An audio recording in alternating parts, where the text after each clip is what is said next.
এই বাবু, এই শোনো। জি আন্টি বলেন। তুমি তাড়াতাড়ি আমাদের সাথে বাড়ি করছো, তোমার বাবা আমাদের নিতে পাঠাইছে তোমাকে। আমি তো আপনাদের সাথে যাব না, আমি তো আপনাদের চিনি না। আরে বাবু, তুমি বুঝতেছো না, তোমার আম্মু অনেক অসুস্থ, তোমার বাবা হসপিটালে আছে, আমাদের পাঠাইছে তোমাকে তাড়াতাড়ি যাতে আমরা নিয়ে যেতে পারি। তুমি বাইকে ওঠো তাড়াতাড়ি। না না, আমি আপনাদের সাথে যাব না। আমার মা বাবা অপরিচিত মানুষের সাথে যেতে না করছে। আর আমার মা যদি অসুস্থই হতো, আমার বাবা স্কুলে ফোন দিয়ে আমাকে জানাতো।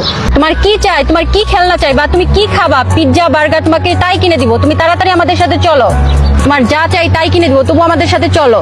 না না, আমি আপনাদের সাথে কখনো যাব না। আমার স্কুলের টিচার অপরিচিত মানুষের সাথে যেতে না করছে। এই ছেলে, ভালোই ভালোই বলছি, তুমি তাড়াতাড়ি আমাদের সাথে উঠো বাইকে, না হলে কিন্তু তোমাকে জোর করে ধরে নিয়ে যাবো। খবরদার, আপনারা আমার কাছে আসবেন, আমি কিন্তু চিৎকার করে মানুষ জড়ো করবো। কি ব্যাপার ম্যাম, কি বুঝলেন? কিডন্যাপাররা কি পারবে আমাদের স্কুলের বাচ্চাদের কিডন্যাপ করে নিয়ে যেতে?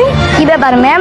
ওনাকে ম্যাম বলছেন কেন? ওনারা তো ছেলেধরা, খারাপ মানুষ। না বাবা, তারা আমাদের মতোই টিচার। তারা দেখতে আসছে আমরা আমাদের স্কুলের বাচ্চাদের সঠিকভাবে কিডন্যাপারদের সম্পর্কে প্রশিক্ষণ দিচ্ছি কিনা।